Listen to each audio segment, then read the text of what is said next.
It's like Campus Crusade for Christ, University, Baptist Student Union, Catholic Student Movement, whatever it might be.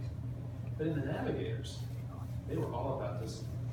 In fact, if you wanted to be in the Navigators, you had to memorize so many verses from the Bible each week, and you had to share your faith with at least one other student a week, if not more. I didn't think so much of the Navigators. The reason for that was I wasn't too impressed by that legalism, that thought that you have to do this to be in the group. Because I think, while it was probably true, but maybe some of it was legalistic, I think I was somewhat misguided in thinking that legalism could only be supported and shored up by discipline, and the whole thing was suspect. And the question I have for you this evening is this. Now that we're under the covenant of grace in the New Testament, we're no longer under the law of Moses in the Old Testament, is it possible that we still have to have discipline in our lives? Or is that also superseded by this covenant of grace? Remember, it's all about grace, right? In the New Testament, what Jesus has talked about. Paul says it very clearly and plainly in Ephesians 2. For you've been saved by grace, and that not of yourselves. It's the gift of God, not of works, lest anyone should boast. Grace is a gift, right? So, my question for you then is, do we really need to incorporate discipline in our lives at Lent or any other time? Is it something that's still available and valid for our lives today? I think we might want to think about that as a possibility this evening. I want to tell you where Lent comes from. For those of you who have an interest in history, Lent comes from an old Anglo-Saxon word called Lenten. And Lenten means spring or springtide. So see, it's not really such a bad word. And as far back as the Council of Nicaea in 325 AD, long time ago, just 300 years after the time of Christ, there was this notation that 2 provincial synods should be held every year in Nicaea, and one during the 40-day period of Lent. As far back as 325 AD and well into the 4th century, Lent was established as a custom and a tradition in the church, a time to prepare for Easter. And the primary spiritual discipline for Lent was fasting. Fasting. So let me come back to my question that I raised earlier. If indeed our lives are about grace and not legalism, not the law, what is all this fuss about discipline at Lent and any other time? And I agree we are under grace, but grace, and remember, grace is ultimately the gift of God, which is salvation in Jesus Christ. I think at the very least, we must have a modicum of discipline if we want to enjoy a life of grace. So I would like you to think of grace as a garden. So most of you probably have a garden, or at least at some point you have. I know I have one on the farm. And every year I keep kind of inching out a little bit more of the garden for a little more space. If grace is the garden, and the seeds that are planted that grow up and become whatever plants they're meant to be, I believe discipline then is the good soil. It's the weeding that takes place in the garden, and it's the compost and the fertilizer that cause the seeds to grow. I think that's what the discipline is in our lives when it comes to grace at Lent and every other time. Now, you'll remember from our reading today, you may want to look at that reading in your bulletin inserts, but you remember where Jesus talks about in Matthew 6. Look at what he says about the 3 disciplines for Lent. And this is the historic tradition for Lent that we all have with us. So look at the beginning, chapter 6. When you give alms, not if, but when. When you give alms. Almsgiving is number 1. Verse 5, and when you pray, not if you pray, but when you pray, this is how you should pray. And then if you drop all the way down to verse 16, and when you fast, not if you fast, but when you fast, this is what you should do. These are the 3 traditions in Lent lose the blessing if you let anyone know what you do. If you let people know that you give an alms and you're in Grand Island and you see somebody that's homeless with a sign asking for money, and you roll down your window at the stop sign and you give someone $1, and you go home and tell your family, your friends, and they say, oh, what a thoughtful, good person you were for giving that homeless man $1. You've lost whatever blessing you might have had from God. That was your blessing from your family member or friend that says, what a nice, good, and thoughtful thing you did. Jesus says it must all be done in secret. Don't let your left hand know what your right hand is doing. If there's ever a time in our lives that we should be quiet about what we do for God and for His kingdom and the broken people we know, it's during Lent. It's between you and God, and the blessing will come from that.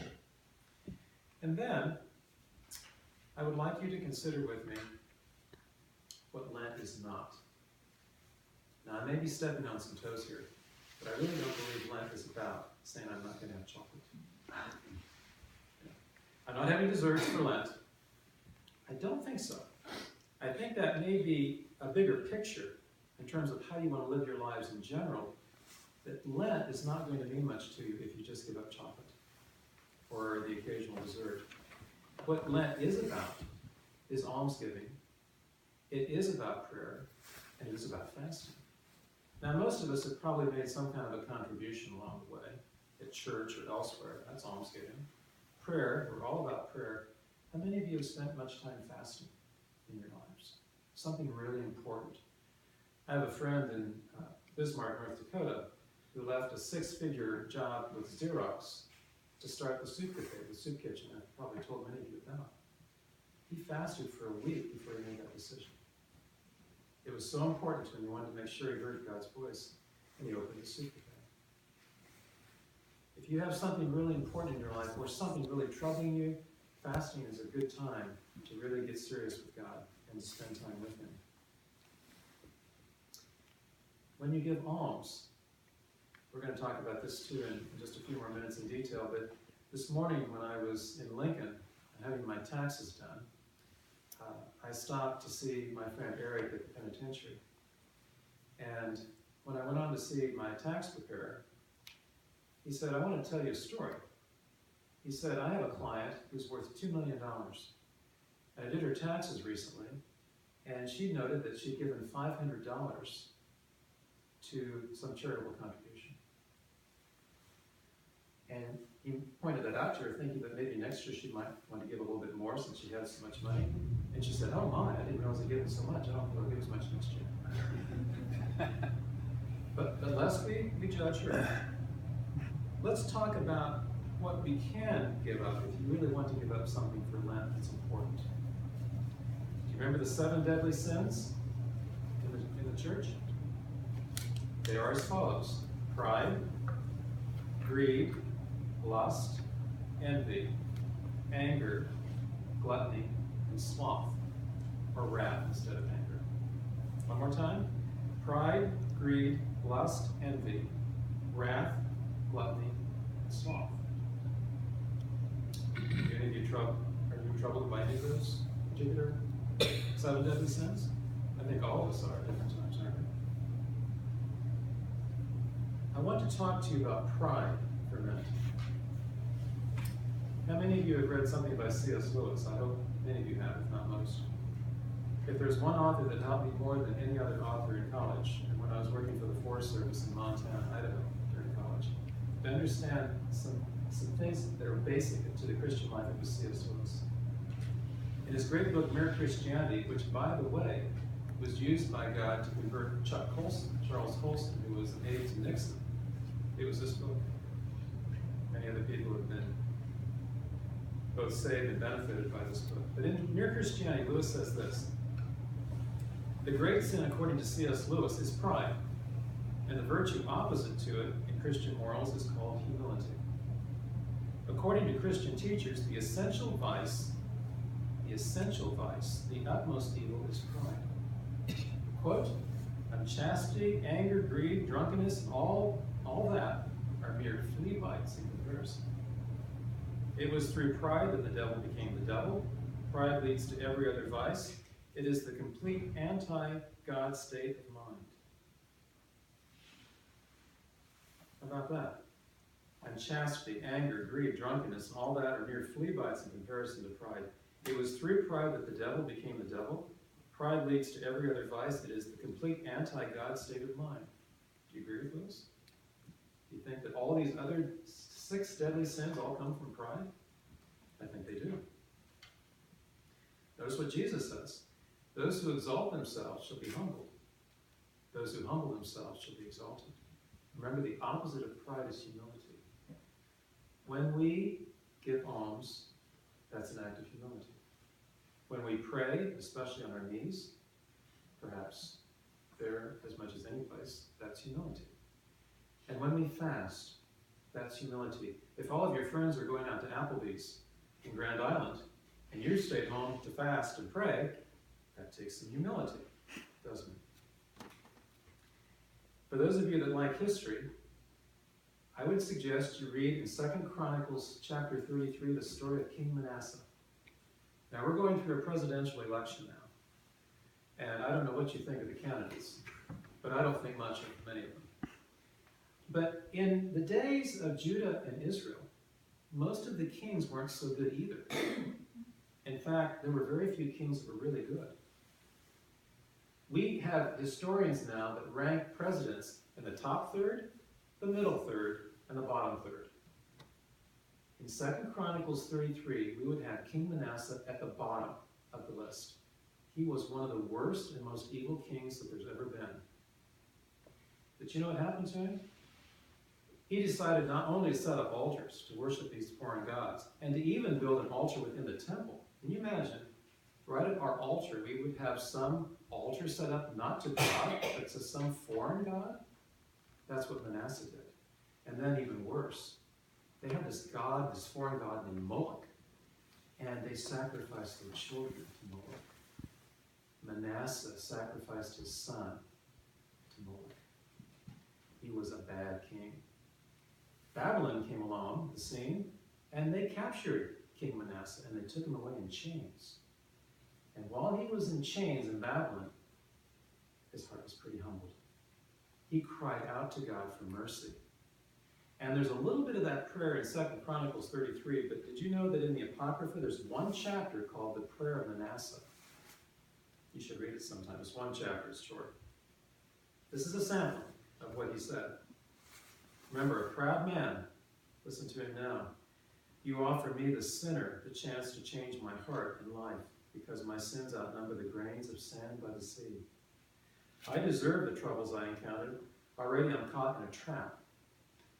I'm held down by iron chains so that I can't lift up my head because of my sins. I have sinned, Lord, I have sinned, and I'm praying, I'm begging you, forgive me, Lord, forgive me. In me you'll show how kind you are, although I'm not worthy, you'll save me according to your great mercy. Does that sound like a humble man? It does to me. And he got to go back to being king in Israel. He was released from Babylon. Jesus said, blessed are the merciful, for they shall receive mercy. In James it says, judgment will be without mercy to those who have shown no mercy.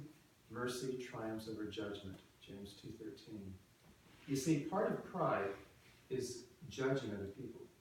And oh, we're good at that. We think, well, we're not really quite as bad as the other person that we're thinking about. We're not on the front page of the tabloids at the grocery store, thank God for that. Those people now, they've really done some bad things. So we're a little bit better because they're worse.